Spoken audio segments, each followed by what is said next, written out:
How to Write a Novel, Part 2 by Joyful Wanjala. Hello, future writers. This is Miss Joyful coming back to you. And I'm coming back with a part 2 series on how to write and publish your book. I talked in the last video about the book, my first book that I published, which is my Blind Love book, which I will have connected to all of my videos at the bottom. And it would be something as easy as, if you wanted to purchase it, PayPal, and voila, you don't have to even leave the page. So I want to give you the next 3 steps on how to publish your book. The last part, which I would also try to connect to this video, is the last first three steps that I talked about was to count up the cost of writing the book. The second thing was think of an idea that you're passionate about. And the third thing is motivation comes only when you do. These are things that you want to, if you want to see what I talked about previously, you can just go back to the video and I will try my best to link it to this video. Today we're going to start off talking about the next 3 steps, and the 4th step I would suggest, and this is, I don't think it's in any necessary particular order or anything like that. It's just these are some of the things I kind of like try to gather a series of things that I had to go through when I was writing. I try to think back to it to figure out what it was actually that I had to go through. Like I said, when I was writing my first book, it took us, about 9 to 10 years to actually get the whole thing done, start to finish. And it does not take that long to write a book. But like I said, at the beginning, it was just a vague dream that I wanted to write, and didn't know how to write, didn't know what to start off doing. I probably just basically, when I started back all the way then, picked up a pencil and started writing. Back then, computers or anything wasn't really popular or something that we use all the time. I guess it was just coming in 2 main screens, so it wasn't something where you can just sit on the computer and start typing. Mostly you're gonna pick up a piece of paper with a pencil and write. And for the most part, for years, I had this raw version of this book. And the idea of literally going back through all of those pages that I had written, and actually had to get all of that written stuff onto a computer and all of that, I mean, the thought was just so daunting. And then even once you get the book transferred on computer, not to think about the months and months of editing that you would have to do.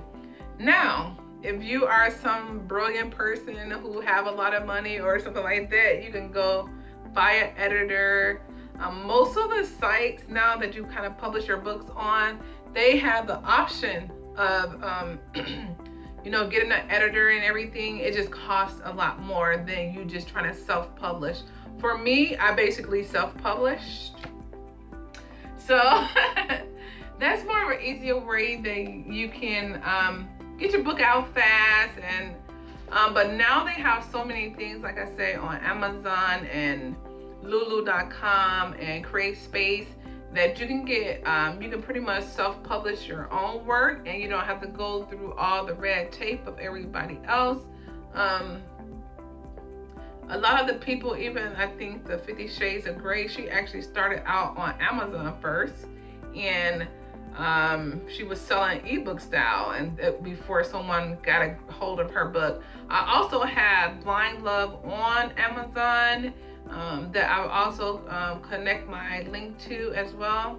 But I don't know, with this new thing they have, my book was so incredibly long that I can literally break it up in so many series now, because like on Amazon, if you use an ebook style, you can break your book up into 3 or 4 pieces, and it can sell even faster, and you can have more of a bigger profit.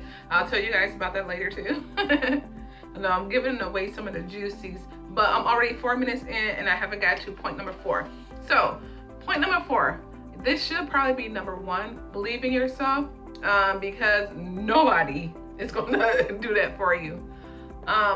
So if you don't believe in yourself, I promise you, probably nobody else is gonna believe either. And one of the main things that you're gonna get, I know even back then when I was thinking about, you know, writing a book, it was so cliche to say, oh, I'm writing a book. And then the look on the people's face when they's like, oh, you writing a book, it already have this just stigma that, you know, writing a book and poverty, you know?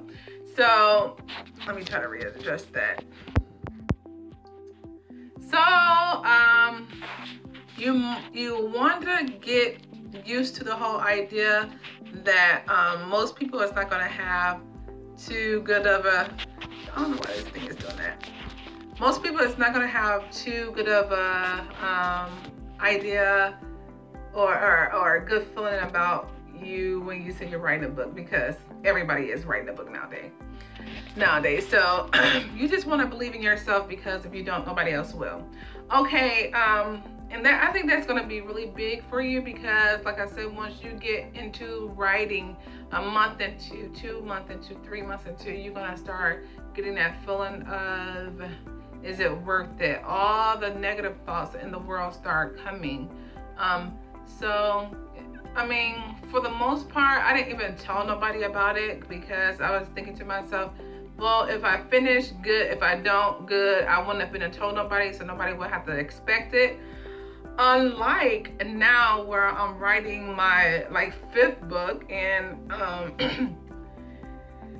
I have already blabbed my mouth about it. So it's like I have put fire underneath myself in order to get that, you know, 5th book done. So you probably don't want to do that to start off. You want to try to get all of your eggs lined up in a row, or your ducks lined up in a row before you start blabbing off about you writing a book. Because like I said, you're not going to get the most, you know, you're not going to get the response that you think you're going to get from, oh, you're writing a book, you know? Okay, and then number 5, I talked about this a little bit in the last video. Pick your genre. You want to make sure you know what you're going to write about. Are you fiction, non-fiction, fantasy, horror, action? You got to figure out what you are writing about, or what do you like to write about. Most of the time, what you like to read is sometimes a clue about what you would like to write about. So like for me, I was, or what you like to watch as well. With me, it was always romance, but my romance had to also have a really good ending, because it was the most frustrating thing in the world to watch this 2.5 hour to 2 hours to 2.5 hour video, and then at the end you have this bad ending. It freaked me out, and I was so angry that I wasted 2 hours of my time to get a bad ending. So and most of the time I was sitting there. That's how I knew I was a writer in some capacity, because I would constantly say to myself, I can do it better. I can write a better ending than that. You know, it's just like I will always do that. And so you probably just want to, I'm sorry. Sorry, somebody came to the door. Had to push pause. So making sure that, I don't know if this is where I stopped off at, but making sure you know your genre. And like I say, most of the time, what you like to watch, what you like to read, it will give you a kind of idea of what you kind of like. And so like I said, for me, it was mostly romance, and it had to have good ending romance. And the funny thing about that, I can watch a good romance movie, but I hate like Hallmark movies. Well, not hate them, but they look so low class, low budget to me that I never ever got into it. And you would think I can probably watch all the romance that I want on a Hallmark, but I never got into it. I was more into like the Jane Austen's movies. It had to be like a big production type of movie that get me interested. I don't know, it's just, that's the weirdest thing to me, but yeah. The 6th thing, and this is the ending, have a framework have a framework to your book. Like with me, I can literally write frames.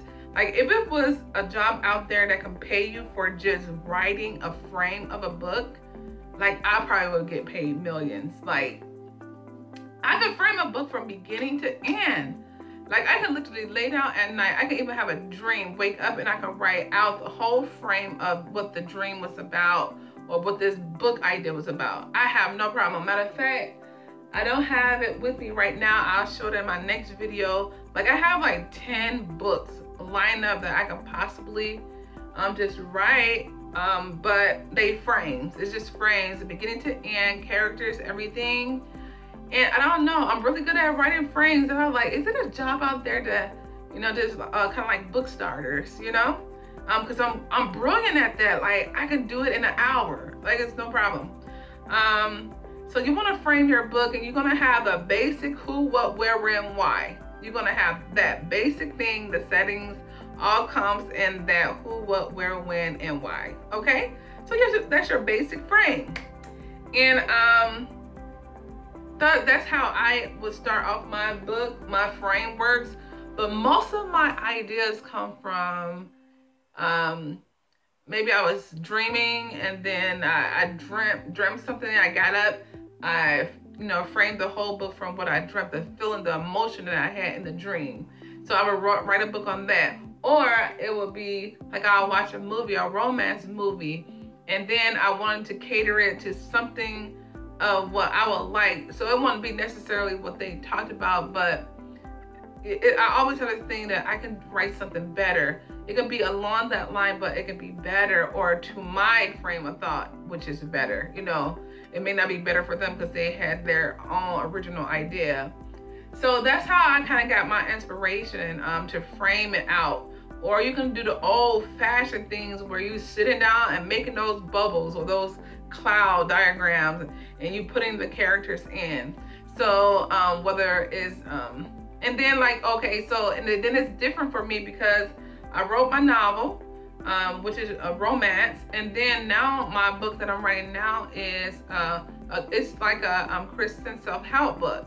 So on Christian self-help book, it's different from my novel because you got to come up with characters, all of this, and so you constantly creating. But like with the Christian self-help book, it's just like how I would get my motivation is I would talk to some of the young adults, and I noticed they just all had a whole lot of similar problems that they would go through. So what I would do, because I have my daughter's a young adult, so I would actually have her to form questions for me, because I noticed that I can talk for hours to the young adults and help them through sequential things. But you would have to ask me the questions, and then I was able to answer it. So that's how I came up with my 5th book. So it just depends on what type of inspiration you get to in order to write that book. But it's all gonna come down to a frame. You getting a piece of paper, writing down 1, 2, 3, 4, 5. Once you start writing those things down, the chapters after chapter, things form into itself. But the first thing is just start writing down general ideas. Everything else begin to flow after that. Okay, I'm gonna come to you guys again with a part 3. But for now, I got a part 1 and a part 2. And hopefully we'll get a part 3 going the next week. Okay, and like I said, all of my books will be connected to my link down below. You can like and subscribe if you like. Okay, so if this helped you, that's good. If you need more ideas, if you want questions, write it down in the description or the comments, and I will try my best to answer those questions. Okay, thank you guys for watching. Bye bye.